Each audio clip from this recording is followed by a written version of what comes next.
Bom dia, meus irmãos.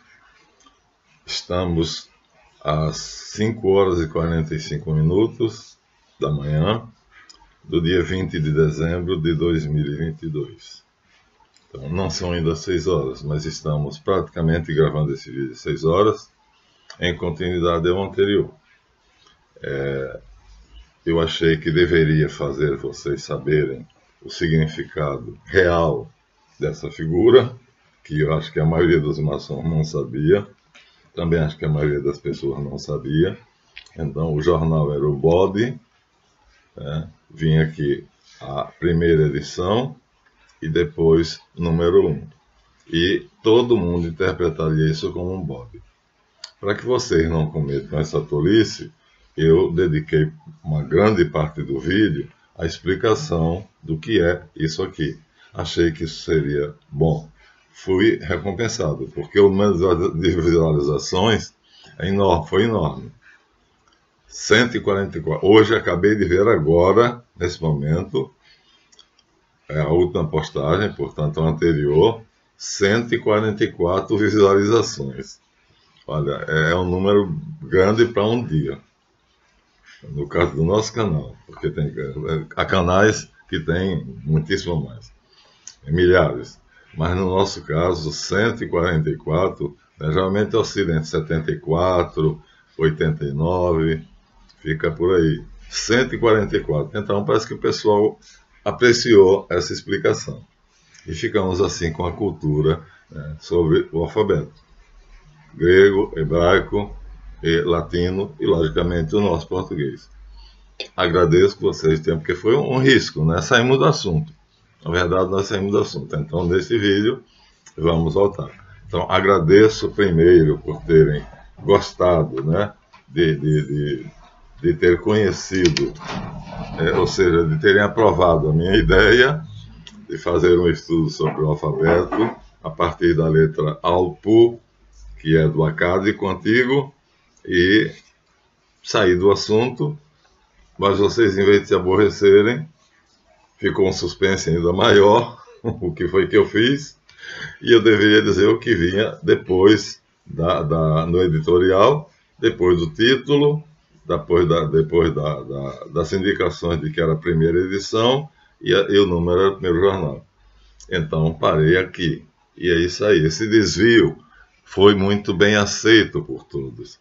Fico muito grato, porque foi assim, eu decidi correr o risco, desagradando vocês, já que o assunto principal era a questão Mauro Morelli. Isso aqui não tem nada a ver.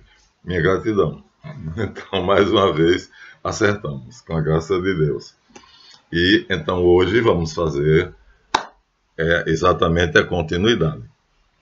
Tá? Além de agradecer a vocês por terem aceito essa fuga, né, do tema principal, eu acho que foi muito interessante e arrisquei e bola sempre, né, consegui, na caçapa número 1.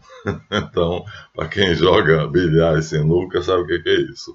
Então, obrigado àqueles que apreciaram o nosso desvio e obrigado aos inscritos.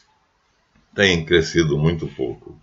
Eu gostaria muito de pedir que a visualização tenha aumentado enormemente. Estamos quase em 13 mil. Meu Deus do céu. Eu disse há um mês atrás, era 7.200 visualizadores, só, sem compromisso. Estamos em quase 13 mil.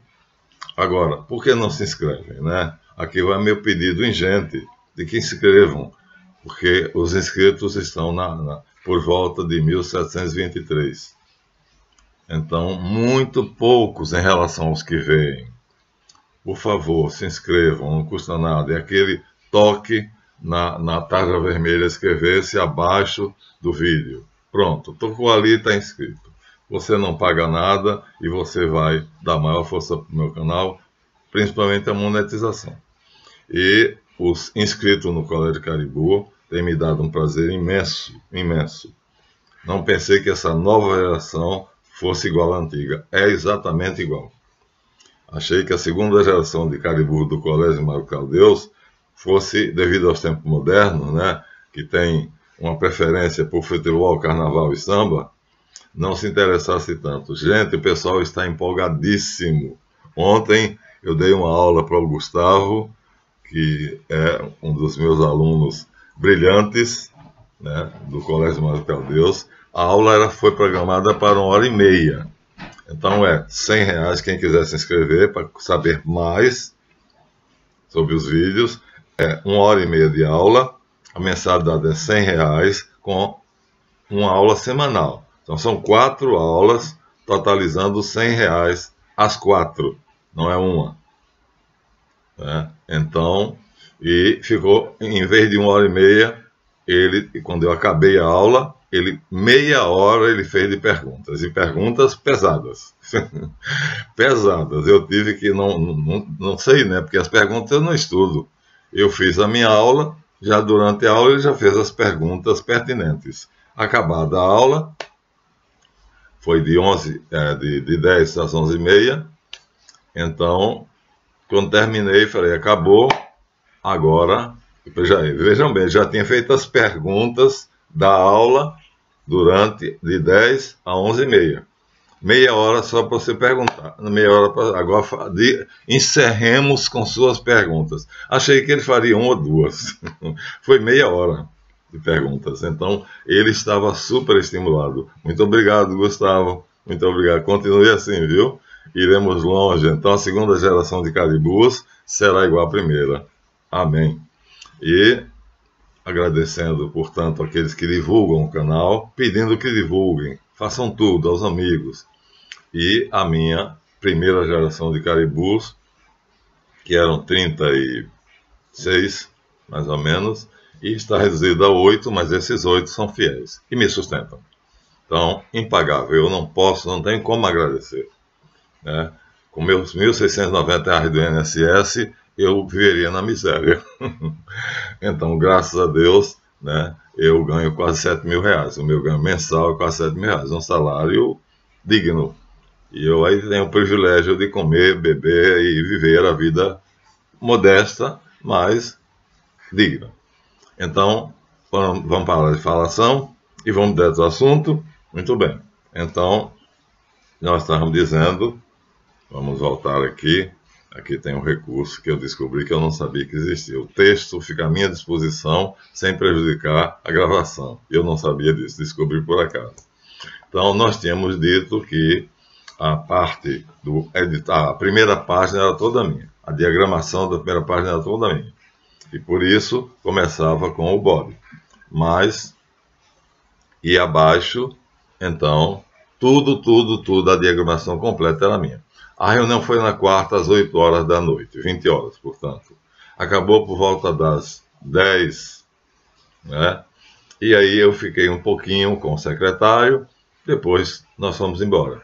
E eu disse a ele que ia tentar rascunhar o editorial, que seria justamente o tchan, seria a bomba, né?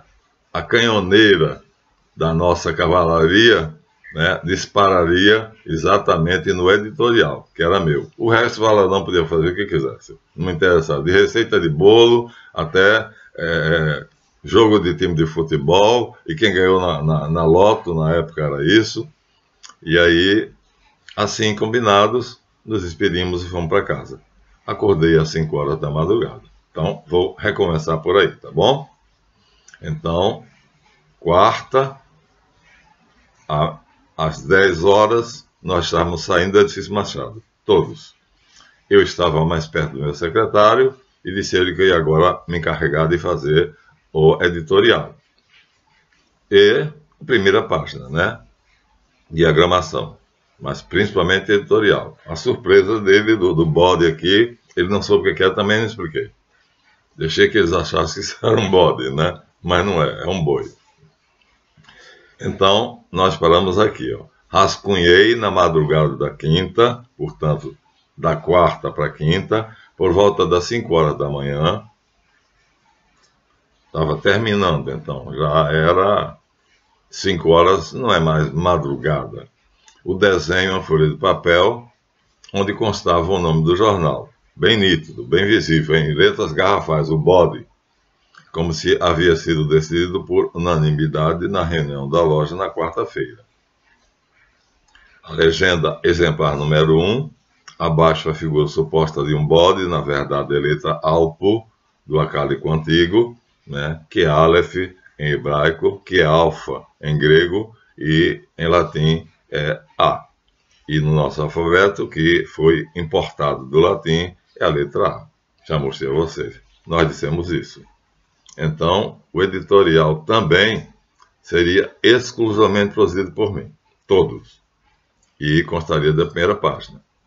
No dia seguinte, a nossa reunião da loja oculta às 7h30 da manhã.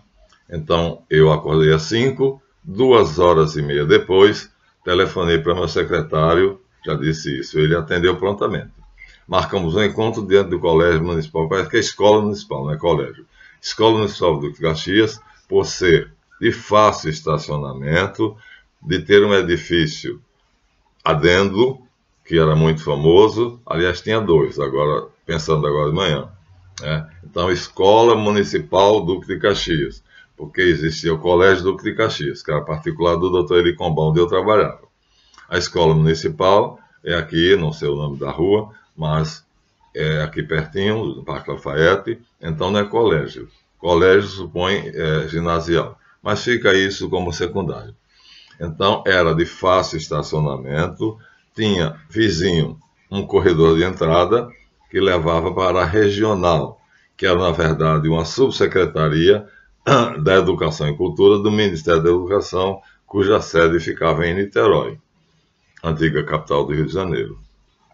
E aí, o texto dava a saber a todos os habitantes de Duque de Caxias e São João de Meriti o fato de termos sido constituídos uma diocese independente da diocese de Petrópolis. Agora sim, agora vem o disparo, né, do projétil que seria o primeiro grande ferimento em Dom Mauro Morelli e no seu plano maligno, né, de deflagrar uma revolução comunista no Brasil, coisa que seria inimaginável, um bispo da Igreja Católica.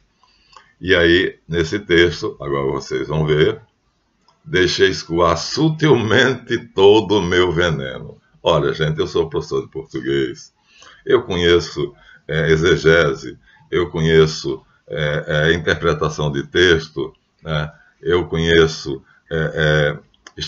análise estrutural da narrativa, né? Então, lógica, né? E então eu tinha a capacidade de escrever muito bem. Então, aqui está o editorial. Bem grande, vinha. Duque de Caxias tem um novo bispo. Esse era o título. Em caixa alta, letras garrafais, maiúsculas, né? Para chamar a atenção do leitor. E aí o texto continuava, em letras menores. Lamentavelmente, fomos desligados por um decreto papal da Diocese de Petrópolis. Embora não sendo uma pessoa que conheçamos pessoalmente, esse conheçamos estilístico, que eu não conhecia. Não sei se algum dos maçons conhecia. Temos algumas informações a seu respeito. Quer dizer, eu deixava escapar que nós tínhamos recebido o dossiê Jarbas Passarinho, o dossiê Mauro Morelli de Jarbas Passarinho. Não são consoantes o que poderíamos esperar, pois deixamos de ser uma obediência ligada a um nobre português, Dom Manuel Pedro da Cunha Sintra, cuja integridade é bem conhecida, o qual nos protegeu de doutrinas erradas e caminhos tortuosos. Temos motivo para duvidar que o novo bispo, Dom Mauro Morelli, citei o nome dele, siga a mesma orientação dogmática. Vou repetir. Temos motivo para duvidar que o novo bispo, Mauro Morelli, siga a mesma orientação dogmática e pastoral de Dom Manuel.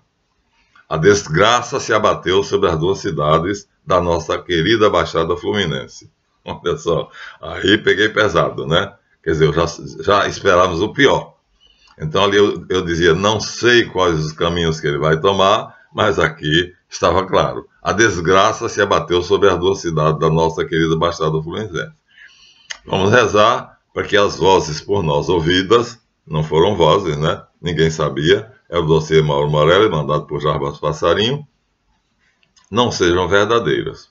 No caso positivo, teremos um verdadeiro terremoto nas igrejas da nova diocese. Assinado Zafenato Paneá.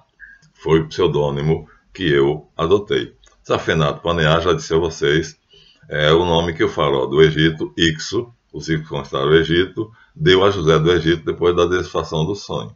Né? Ele tinha 2 anéis, e ele, do Alto Nilo e do Baixo Nilo, ele tirou o anel do Baixo Nilo, botou na mão de José e disse: acima de ti, somente eu. Tu és vice-rei do Egito. Ali não era que José governasse o Baixo Egito e o faraó o Alto Egito. Não era. Quer dizer, embora o anel significasse o Baixo Egito, então, na verdade, tinha um significado que o faraó esclareceu totalmente. Né? Vice-rei de todo o Egito. Então, do Alto e do Baixo Egito. Então, assim, José se tornou, né, um faraó, né? Vamos dizer assim, praticamente co-regente com o faraó Ixo, cujo nome não vem ao caso. Bem, minha gente, assim, entreguei isso ao meu secretário às 8 e pouca, né, da manhã, e ele disse: o Valadão terá isso em mãos até às 10 horas. Cumpriu fielmente a sua promessa. Ou seja, isso era quinta-feira, não se esqueçam. Na sexta-feira de manhã, quarta foi a reunião, quinta eu entreguei ao meu secretário, às 8 horas, às 10 horas ele prometeu que estaria nas oficinas da tipografia do Valadão. Cumpriu. Então, na sexta-feira, quer dizer, 2 dias após o nosso primeiro encontro, então o jornal, o Bode, estava em todas as bancas de jornais de Duque de Caxias, São João do Meriti e em várias cidades circunvizinhas. Ou seja, em toda a diocese. Valadão foi de uma precisão, foi de uma, vamos dizer assim, capacidade fantástica, né? Em um dia, ele fez todo o trabalho. O caderno do jornal estava pronto na quinta mesmo de noite. Mas não dá para entregar de noite. Então, em Caxias, naquela época, ainda tem várias bancas de jornais. As bancas de jornais vendem revistas, vendem uma opção de coisa, né? E bilhetes de sorteio, e vai por aí. Mas o pedido foi entregue na sexta-feira de noite, na quinta-feira de noite, e o Valadão, na sexta-feira de manhã, mandou o grupo, que eu não sei, aí era problema dele, né, distribuir com todas as bancas de jornais de Caxias, São João do Meriti e outras cidades adjacentes. Ora, a Catedral de Santo Antônio, qualquer de vocês pode vir em Caxias ver, tem 2 saídas de garagem, entrada e saída. Uma que é popular, todo mundo tem uma casinhola, onde quando você entra, você recebe uma senha e é o horário que entrou. E quando você sai, o tempo que você ficou lá dentro é computado e você paga.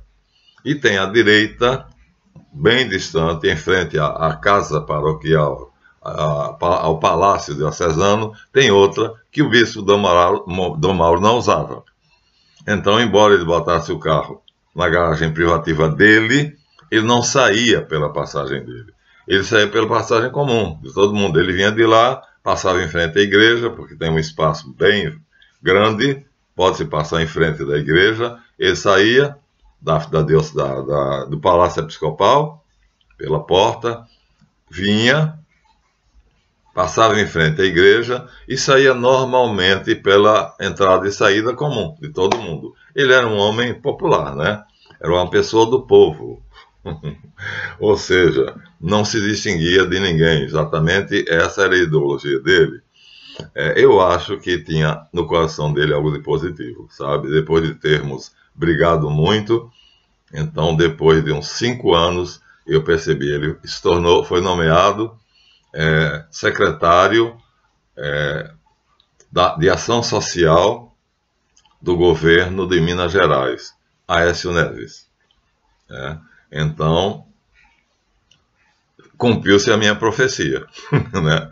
Quando eu estava, disse a vocês, estava na sacristia, ele se vestindo, e aí eu tinha conhecimento de como a missa era. Então o padre Roberto disse: ajuda Dom Mauro, porque ele vai celebrar a missa das 9 horas da noite, da manhã. E então eu me pus à disposição. Quando ele chegou, eu recebi, beijei o anel episcopal.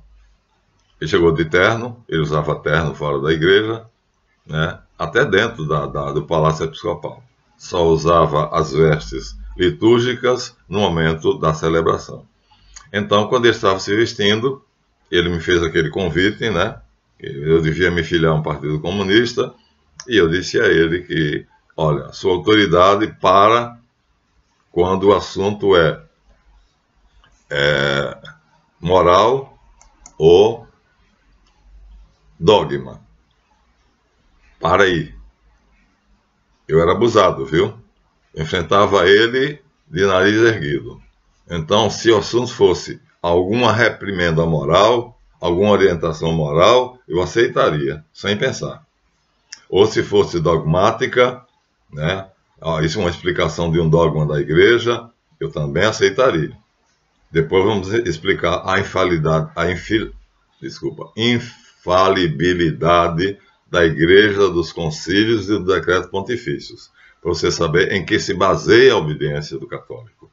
Saberem mesmo que a maçonaria espalhou, né, o espiritismo espalhou, que toda besteira que o Papa fala é infalível. Não é assim. O decreto é um concílio, né, quem resolveu foi através de um concílio ecumênico que promulgou essa, vamos dizer assim, é um decreto de que o Papa é infalível quando fala ex cátedra. Vejam bem, minha gente, quando fala ex cátedra. Vou adiantar. Vocês já ouviram o texto, então vou adiantar. Primeiro, ele tem que ter a intenção de falar para o mundo inteiro.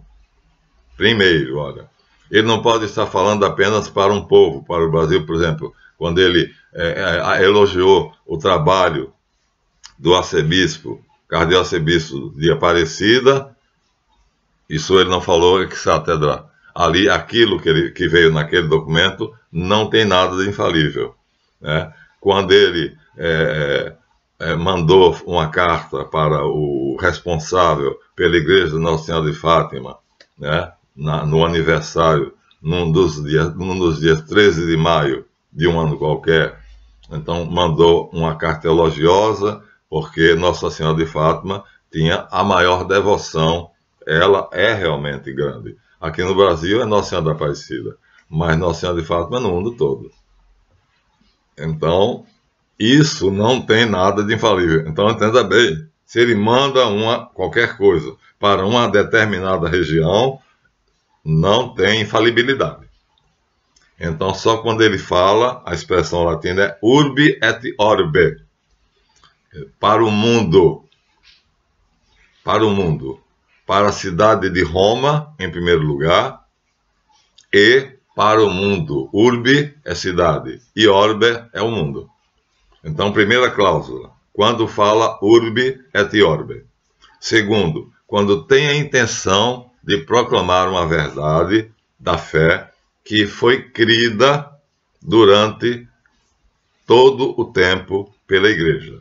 Ou seja, não é ele que inventa, ele apenas vai, vamos dizer assim, oficializar uma crença que toda a igreja teve desde, por exemplo, a crença da Imaculada Conceição, no século IV depois de Cristo, já era comum. São João Crisóstomo fez uma missa lindíssima, que é em grego. Eu tinha, quando era aqueles LPs enormes, eu tinha a missa, a liturgia, a Sagrada Liturgia de São João Crisóstomo, a Bem-aventurada Imaculada Conceição de Maria. Então, isso é no século IV. É lindíssima a missa. E olha, é uma coisa nova, porque toda missa é feita para Jesus Cristo, minha gente. Toda missa. A missa é feita para Jesus. E São João Crisóstomo dedica a missa dele, Sagrada Liturgia de São João Crisóstomo, infelizmente não tem mais LP, né? E não sei, extraviou-se, mas também não tem como tocar aquilo ali. Teria que transformá-lo em alguma coisa que fosse, mas ela é muito linda. Só que é em árabe, né? Então não adiantava nada, grego, árabe. Sagrada Liturgia de São João Crisóstomo, para a Imaculada Virgem Maria. Então, já se tinha no século IV, a Igreja já acreditava na Imaculada Conceição. Então, até o ano 1800, não sei exatamente a data, mas acho que 1800 e qualquer coisa aí, não precisei. Isso aí é coisas que são desnecessárias, a precisão. Então, veja, ele tem que falar urbi et orbi, depois tem que ter a intenção de se ater, de oficializar apenas aquilo que já é crido pela Igreja toda, no tempo e no espaço. Olha, minha gente, ele vai chover no molhado. Ele vai apenas dizer aquilo que toda a Igreja já acredita do ano 400, quer dizer, no ano 400 nós temos uma prova. Tem outros documentos, mas eu estou dizendo o mais comum. São João Crisóstomo quebrando, né? Vamos dizer assim, o costume que toda missa é realizada para Jesus, ele faz uma missa para a Sagrada Imaculada Conceição, Maria. Então é lindíssima. Logo, o Papa chove no molhado, ele não diz nenhuma novidade. Então ele é infalível porque ele está dizendo o que todo mundo já acredita, minha gente. Então, 400 anos, vamos tomar, há documentos anteriores, viu? Mas vamos tomar por base a missa de São João Crisóstomo. Do ano 400 até o ano 1800, são 4 para 600 mil, então 600 anos, 1800, né? 800 anos. Então nós temos 1800 anos, em que se acreditava no mundo inteiro que Maria Santíssima, né, é virgem, aliás, é imaculada. Nasceu sine mácula, ou seja, sem o pecado original. Gente, olha, a maioria não sabe disso. Então, desde o século IV, que toda a cristandade já acreditava na Imaculada Conceição da Virgem Maria. Ele apenas ia oficializar. Depois, terceiro, só pode falar, só é infalível quando ele fala sobre dogma e moral, só. Então, se o assunto não é outro, se ele diz que Putin é coroinha, que o Cirilo II, patriarca da Rússia, da Igreja Ortodoxa, é coroinha de Vladimir Putin, infeliz, frase infeliz dele, né? Ele disse isso à imprensa, que o patriarca Cirilo II estava sendo um mero coroinha de Vladimir Putin. Uma frase infeliz que me deixou irritadíssimo, né? Porque, primeiro, não tem direito de interferir na Igreja Grega Ortodoxa. Há um pacto, desde o ano 1960, há um pacto entre as duas igrejas, de que elas se respeitarão. Uma não entra na outra. Nem a Igreja do Oriente entra nos assuntos do Ocidente, nem a do Ocidente entra na do Oriente. A partir de 960 depois de Cristo, gente. Tem tempo pra caramba. Então foi feito um pacto em que as duas igrejas se separaram, mas separaram no seguinte, apenas no referente a duas coisas. O poder, ou seja, o patriarca de um país é absoluto, o poder dele é inconteste, nem o patriarca de outro país pode interferir, muito menos o Papa, que é patriarca, entre aspas, né? É o chefe, é o pontífice da Igreja do Ocidente. Como é que esse homem vai cometer a besteira de dizer que Cirilo II, patriarca de toda a Rússia, é um coroinha de Vladimir Putin? Estúpido.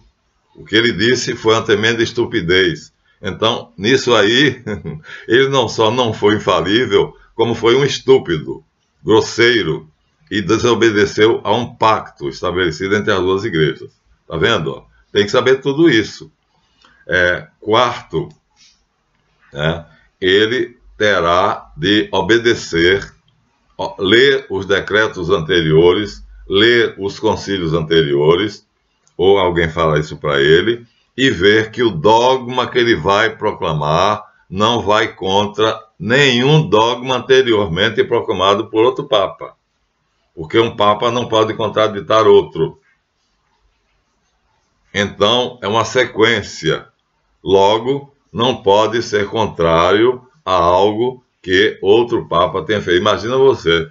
Então, o responsável por isso vai ter que pegar as atas conciliares, os decretos pontifícios e para ver se algum Papa escreveu alguma coisa que deixasse em dúvida a Imaculada Conceição. É um trabalho desgraçado, porque a literatura é enorme. Então, isso foi feito. Olha quantas condições são exigidas. E, finalmente, que ele consulte os bispos antes de fazer. Ou seja, antes do Papa proclamar, acho que foi Pio IX, o dogma da Imaculada Conceição de Maria, ele consultou todos os bispos do mundo inteiro, se achavam por bem que estava na hora de proclamar solenemente o dogma da Imaculada Conceição. A minoria disse não, principalmente a minoria francesa. Disse que os franceses receberiam muito mal, mas a maioria disse sim. Pronto, ele proclamou. Então, veja, minha gente, só sob essas 5 condições, saibam disso, pelo amor de Deus, principalmente vocês católicos, tá bem? Nós católicos temos uma obrigação de saber. Só sob essas 5 condições o Papa é infalível. Pronto. Não é toda besteira que o Papa Francisco diz é infalível. Pô, aí vocês seria não só ele, mas qualquer outro Papa. Não é assim. Então, é excepcionalmente. Vocês têm que saber disso. O católico geralmente não lê o Código de Direito Canônico, não tem ideia disso, nem a igreja se omite. A igreja tem esse grande pecado. Eu já fiz um vídeo aqui sobre os erros da Igreja Católica. E a igreja não ensina. Então os católicos não sabem o que é a infalibilidade pontifícia. Eu estou dizendo aqui agora. Quando é que o Papa é infalível? Quando é que o concílio é infalível? É a mesma coisa. Não se aplica aos bispos.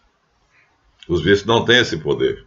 Só o Papa, o concílio, ou uma bula papal ou um decreto papal. Então, o concílio, que são os bispos reunidos, convocados pelo Papa, então é o Papa, sempre o Papa, né? As atas conciliares serão discutidas e depois serão aprovadas pelo Papa. Termina sendo o Papa, porque sem a assinatura dele o concílio não tem valor. Mas veja, minha gente, agora pensem, são 5 condições, que é chover no molhado, está chovendo lá fora. A madrugada toda choveu aqui em Duque de Caxias hoje, né? Desde que eu fui dormir, estava chovendo e agora continua chovendo. Uma chuvinha boa, mas que molha, né? Já foi sereninho, depois pesada, agora nesse momento está pesada. Se eu for lá para fora, teria que ir com guarda-chuva, senão eu vou molhar todo. Então, é chover no molhado. O que ele vai dizer é oficializar o que já está sendo acreditado e praticado. Minha gente, a maioria dos católicos não tem a menor noção disso. E acham que tudo que sai da boca do Papa é infalível. Então, se o Papa diz que Putin é um monstro porque é uma potência bélica muito grande e invadiu um país pequeno e desarmado que é a Ucrânia. Não tem nada a ver com infalibilidade. Ele disse uma grande besteira. Putin não é um monstro, é um monstro. Quem fez ele cometer essas atrocidades foi a OTAN. Já disse a vocês. Vocês têm um livro, Zygmunt Brzezinski, né? É The Grand Chessboard. Mando para quem quiser. E mando a súmula que um repórter brasileiro não quis permanecer no anonimato, mas ele leu o livro todo, são 460 ou 430 páginas, e ele diz para vocês, não, vocês têm 2 maneiras de saber por que a Rússia reagiu. Primeiro, porque se lerem o livro. The Grand Chessboard, do Grande Tabuleiro de Xadrez. Ele é professor emérito de geoestratégia e era conselheiro de 6 presidentes. Então o livro é enorme. Eu não li, paginei simplesmente. Eu só tenho ele em PDF, não tenho ele assim. Não tenho ele assim. Eu tenho ele em PDF. Mas é muito longo e é muito fastidioso. Só quem estiver muito interessado, só quem for do lado da OTAN mesmo, quem for achar que a OTAN deve mandar no mundo, a Carral hebraica. Então, um repórter brasileiro fez um resumo, e esse resumo é maravilhosamente sintético. O resumo sintético é ótimo, não é pleonasmo. Mas é muito pequeno, e ali você já vê que Putin não poderia não reagir. Era clara a decisão de Brzezinski de impelir o presidente da República dos Estados Unidos para que ele desse ordens à OTAN de invadir a Eurásia. Gente, está claríssimo. Agora imagina se você fosse presidente de um país da Eurásia, que é metade da Europa. O Erdogan é da o quê? É da Hungria. Então, a Eurásia tem vários países. Então ele simplesmente diz que a OTAN vai invadir a Eurásia. Temos de conquistá-la para continuar sendo o primeiro do mundo. Diz assim claramente. Só um idiota cruzaria os braços. Então Putin fez coisas, ou Putin como você quiser, fez coisas, eu tenho uma admiração por ele enorme. Agora essa admiração caiu, porque ele fez muitas crueldades. Por exemplo, na Europa eu tenho 2 alunos na Bélgica, um casal que são meus amores, que tem um filhinho, né?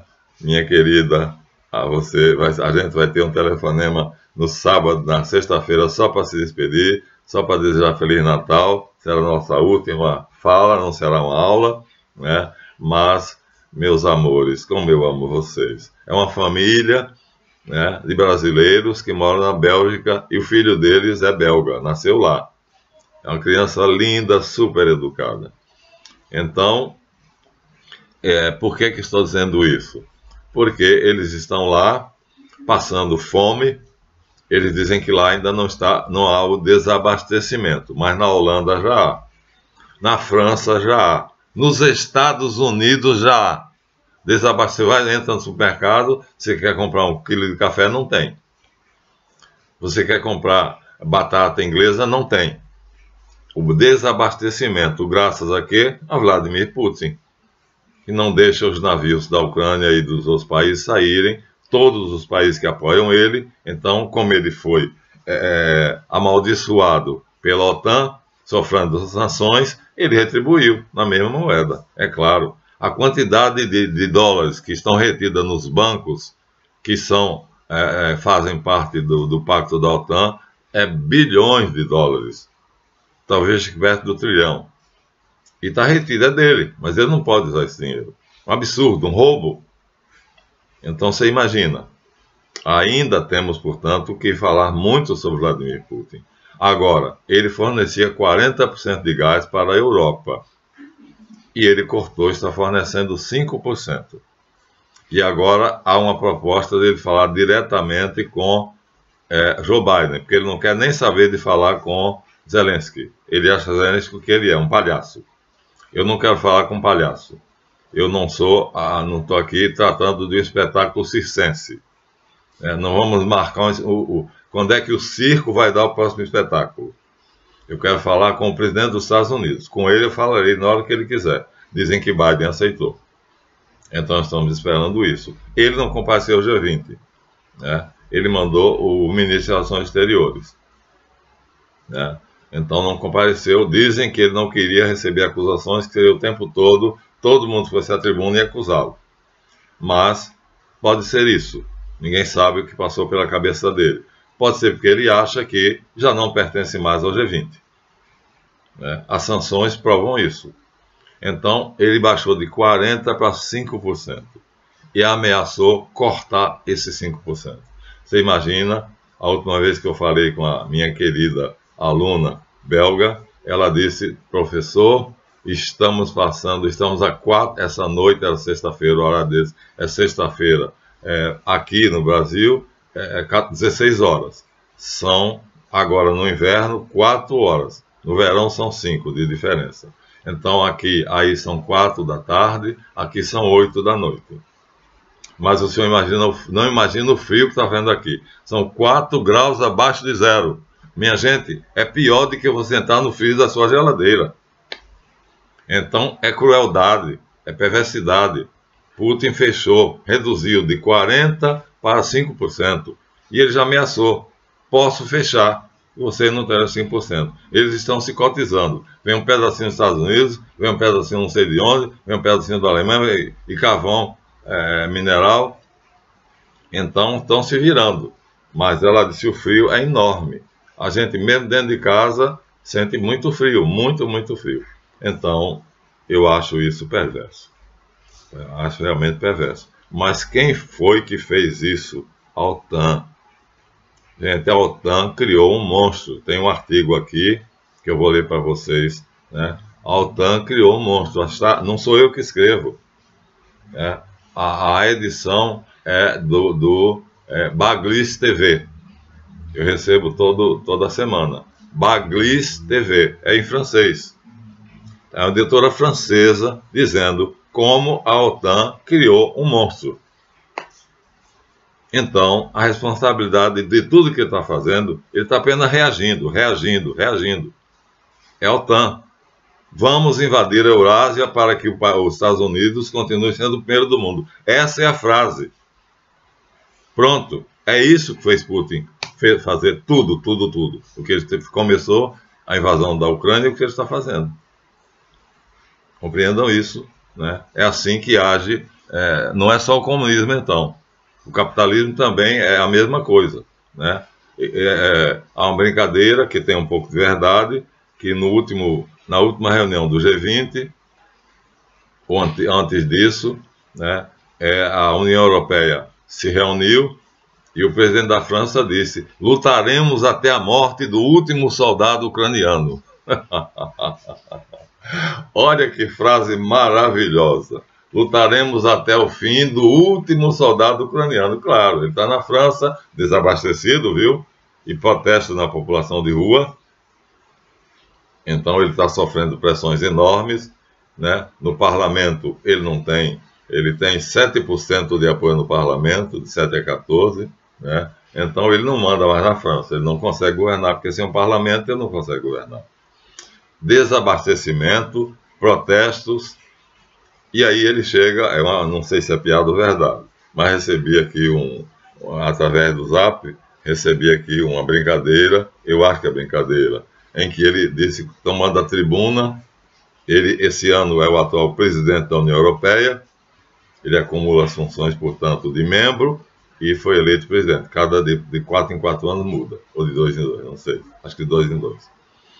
Lutaremos, vou repetir a frase, analisem, até a morte do último soldado ucraniano. Eu tenho que rir. Como é que os europeus são tão burros? Como é que os ucranianos são tão burros? Quer dizer, não é soldados franceses, nem ingleses, nem americanos, não é ucranianos, eles mandam armas. E os ucranianos que se matem e tentem matar Putin. E aí é uma frase também de uma crueldade enorme, ou seja, só quando morrer o último soldado ucraniano é que nós pararemos essa luta. Meu Deus do céu, isso é uma coisa que um presidente faz, que um homem faça, né? Esse homem é uma besta, não é um ser humano, é um animal. Se ele disse isso, é um animal. Então, assim eu estou tentando dizer a vocês, né, eu não admiro mais tanto Vladimir Putin, mas vocês estudem bem essa brutalidade com que ele está tratando os europeus, né, e o resto do mundo. O Brasil, graças a Deus, está blindado, nós não sofremos, o mercado está cheio. Ali quando a gente passa pela rua Nilo Peçanha, ou pequenas ruas de pouco movimento, as calçadas estão cheias de camelôs, com todo tipo de verduras e frutas. Aqui nós temos tudo no supermercado, não nos falta nada, graças a Deus.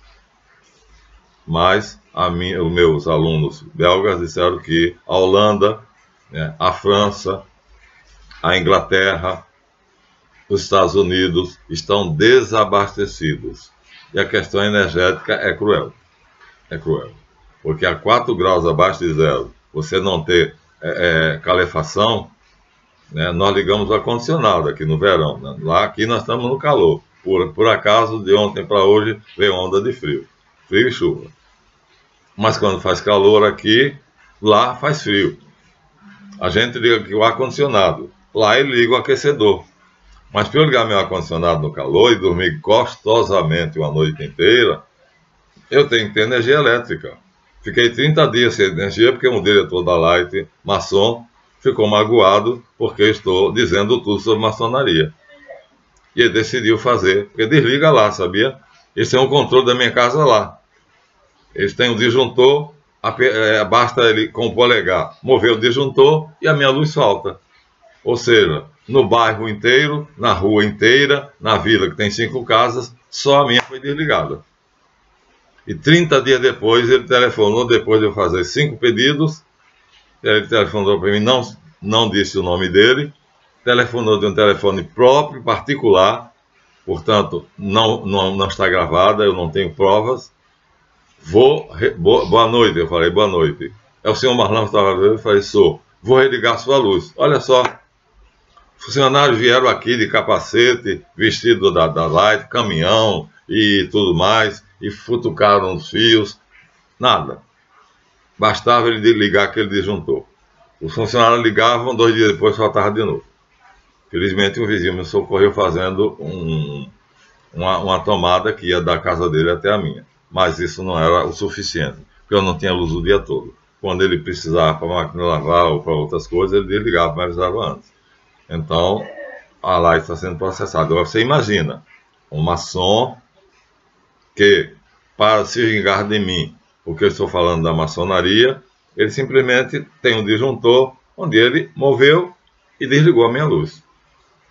E aí ele deixava, supostamente, consertarem, e aí ficava 2 dias com luz.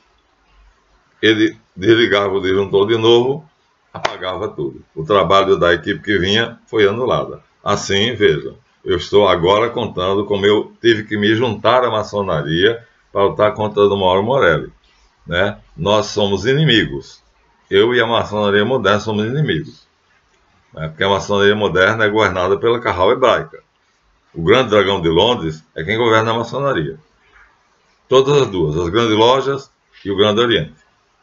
Então, se eu sou inimigo da Carral Hebraica, claro que eu não vou ser amigo da maçonaria. Mas aqui era uma questão local, porque ninguém sabia, né? O bispo assassino parecia uma pessoa simples, normal, era um doente, não é possível, né? Porque já li para vocês, neste livro aqui, como foi que o comunismo agiu nos países onde ele se instalou. Graças a Deus a Rússia não é comunista. Então, tenho 2 amigos, um deles publica nos vídeos dele, Ryan Moreno, que um dos melhores lugares do mundo para você ver é a Rússia. Tem tudo. Tem energia elétrica, tem comércio, as lojas comerciais que foram abandonadas, o Estado, o governo tomou posse e continuou produzindo. Deixou de se chamar McDonald's, ele botou outro nome lá na Rússia, e assim por diante. Ele disse, uma maravilha, mas foi obrigado a sair, porque Putin declarou o estado de sítio. Então, nenhum estrangeiro podia ficar. Então, agora, é aquela história, né? Vamos comparar aqui a infalibilidade do Papa com a crueldade de Putin. Vamos analisar os motivos, e vamos analisar racionalmente. O que é que você faria se alguém lhe dissesse, vou invadir a tua casa no dia 24 de dezembro? Você ia ficar de braços cruzados? Eu não ficaria. Pois é esse o motivo da guerra que Putin está movendo contra o mundo, porque são 27 países e ele tem o apoio da China, mas não é incondicional. A China fica em cima do muro outras horas. Nunca vai contra ele, mas nunca se declara completamente a favor, embora no início do conflito tenha apertado as mãos e declarado que os dois estão indissoluvelmente unidos. Mas na prática não é assim. Quando a questão comércio está em jogo, a China fica em cima do muro. Então, isso não era o assunto de hoje, mas para fazer vocês pensarem que a OTAN criou um monstro. O homem que era o maior estadista do mundo está cometendo ato de perversidade, de crueldade, que diminui, né, a imagem dele, que mancha a imagem dele. Então, estamos fazendo essa comparação para ver como vocês não sabem determinados dados que eu sei. Então eu posso analisar, porque eu acompanho o Putin desde 1968, eu acompanho ele até hoje, a vida dele. Eu desconfiei que era uma pessoa diferente. 50 minutos, vamos acabar, tá? E aí a infalidade pontifícia é isso aí. Chovendo molhado, está chovendo. E a terra já estava molhada, porque passou a madrugada toda chovendo, então está molhado. A infalidade pontifícia é chover no molhado. É tornar oficial o que já é acreditado por toda a igreja do mundo inteiro. Pronto. Então muita gente não sabia disso. Agora disparei minha primeira bomba contra Dom Mauro Morelli. Né? O manifesto que eu coloquei lá, o editorial, o meu dizia, ele saía, eu interrompi aí, vou só completar. Ele saía pela entrada de todo mundo. Para se mostrar uma pessoa simples, comum. Ele era um artista, né? Um verdadeiro artista. Então, não vou usar a entrada privativa. Eu vou sair pela entrada de todo mundo. E aí tem uma banca de jornal exatamente na calçada, do lado da entrada e saída do estacionamento. Em comum, aquele desenho chamou a atenção. O bode já é um título, porque o dono da banca de jornal recebeu ordem de valendo botar no lugar bem visível, o mais visível possível. Quando ele foi saindo, tem que sair devagar, porque vai sair da igreja e entrar na Presidente Kennedy, que é uma grande avenida muito transitada. Ele mandou o motorista parar, parou o trânsito, né? Então ninguém podia entrar nem sair, porque ele parou exatamente na entrada e saída da garagem. Ele impedia quem entrasse e quem saísse. E fosse pegar o jornal, porque tinha o bode. Caxias tem um novo bispo. Aí ele mandou comprar. O menino foi, o motorista era meu amigo, por isso eu tinha muita informação sobre ele. Havia um espião meu, que era motorista dele, e aí o rapaz comprou e ele leu o primeiro editorial, que vocês acabaram de ver. Se quiserem reler, então foi a primeira bomba que eu estourei, com o pseudônimo de Zafanato Paneá, para não sofrer sanções, né, dele, já que ele, como bispo, pode me fazer até me excomungar. Então usei o pseudônimo. Então foi esse o editorial. Foi muito bem pensado, né, e muito equilibrado, porque por um lado eu dizia que não tínhamos certeza se ele seguiria as linhas e diretrizes de Dom Manuel Pedro. Por outro lado, eu dizia, a desgraça se abateu sobre a Baixada Fluminense. Então, eu acho que as pessoas não tinham dúvidas de que essa última frase, que justamente é o final da redação, é que era verdadeira. Eu sou professor de redação. Então, a primeira frase, primeiro parágrafo e o último são os mais importantes. No meio, as pessoas prestam um pouco de atenção. Então, todo mundo presta atenção. Se você faz redação, viu? O primeiro parágrafo é lido com muita atenção, e o último. E no último, eu dizia, a desgraça se abateu sobre a nossa querida Baixada Fluminense. Pronto, então eu dizia que a gente esperasse o pior. Então, muito obrigado. Se não der o seu like, deem o seu like. E até, esse será o vídeo 9. E nós vamos continuar. E vocês veem como é que a maçonaria age, né? Eu fiquei, por estar gravando essa série, né, eu fiquei 30 dias sem luz, como retaliação. Bom, até o próximo, se Deus quiser. Então, os 55 minutos é o máximo, não quero ultrapassar isso, o ideal é 50.